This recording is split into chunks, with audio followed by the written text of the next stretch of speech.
Hello and welcome to my channel. I've just done a mad video, which you can see after this video, about there's no way that a Rolex wristwatch is made in China, that there's absolutely no way any parts of a Rolex are from China. And then I thought, no, this channel was set up to help your subscribers. Don't go with the YouTube lot and blow it out of proportion.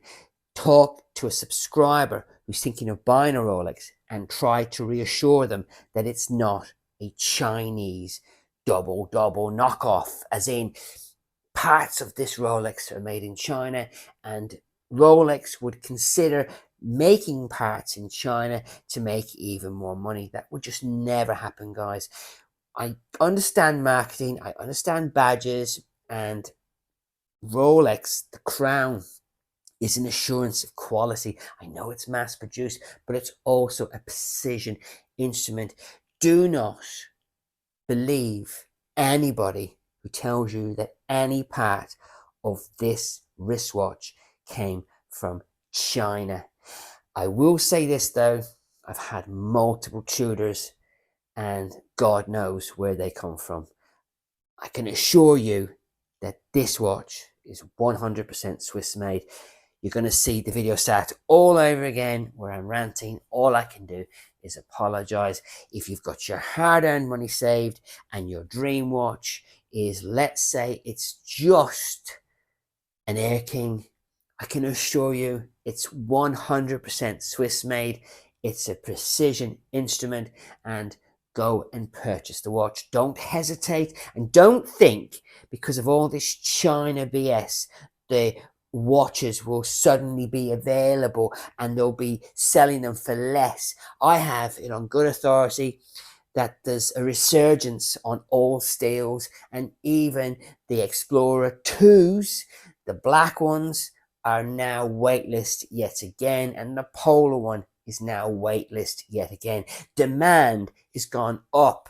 Maybe it's something to do with Watches and Wonders, but demand at ADs has just gone up again for all steel watches, including smooth bezel Datejust, and that information is gospel. Now you can watch the other video.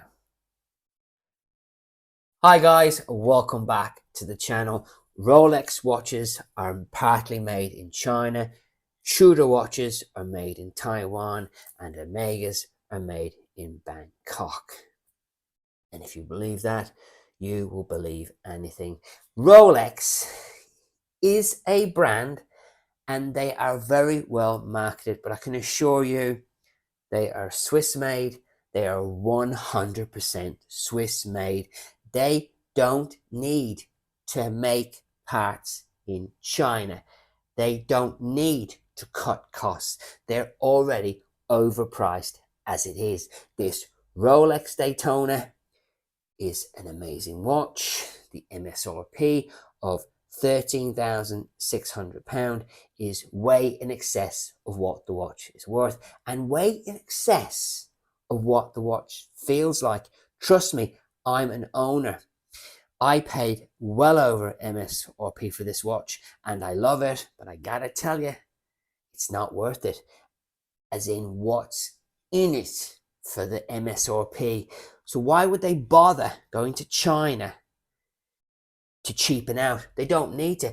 And you're going to get confused. When you buy a Rolex, you're not just buying the crown.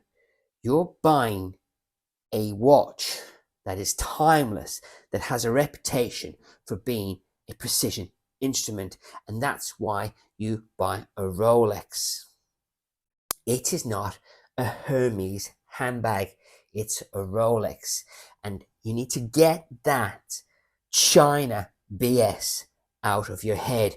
What I will say that's very doubtful is that a Tudor is entirely made in Switzerland, because it's half the price, and I've gone through about 15 of them and I've noticed a lot of QC problems with the watches and a lot of problems with the metal colors.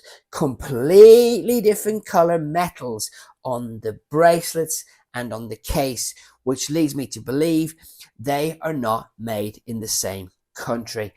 It's a bit like, you know, when you go to India and you have their Coca-Cola, and you know, you go to America and you have their Coca-Cola, and it doesn't taste the same. Does that make sense? So I am very, very convinced that Tudors are not entirely made in one country. Whether they're made in China or not, I cannot confirm. Third thing, Omegas. You guys are all Omega fans. I can assure you that no parts in an Omega originated from China. I hope this clarifies it. China, China, China is just that. It's gossip. It's BS. Do not believe it. The only Rolexes coming from China are fake Rolexes. The only Omegas that are coming from China are fake Omegas. I hope this clarifies it. I had to say something because there's just absolutely no way Rolex would even dare get anything made anywhere else but in Switzerland. Thanks for watching. Thanks for listening, and I'll catch you on the next informative Brenny video.